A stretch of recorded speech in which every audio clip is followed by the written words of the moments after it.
Paano mo pinagdiriwang ang Pasko ngayon? Maalala ko nung ako ay na-assign bilang isang inhinyero sa China taong 1992. Ang trabaho ko noon ay pumunta sa mga burol December 25, araw ng Pasko. Mag-check ng mga ginawang mga struktura, sa mga electric, ganyan, sa ituktok ng burol. At habang ako'y paakyat, mayroon isang bata na tumatakbo pababa. Maliit lang, mga 5 years old. At patuloy pa na ako umakyat sa burol hanggang nadaanan na naman ako ng bata. Tumatakbo pataas.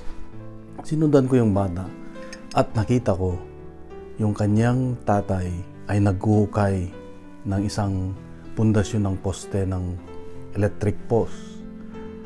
At sa tabi ng hukay na yon ay may banig at may unan.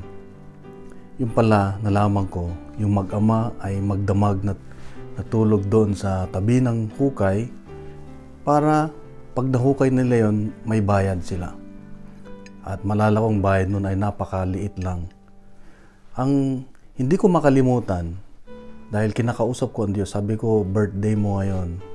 Paano ko kaya i-celebrate yung birthday mo, ganyan? Paano ko malaman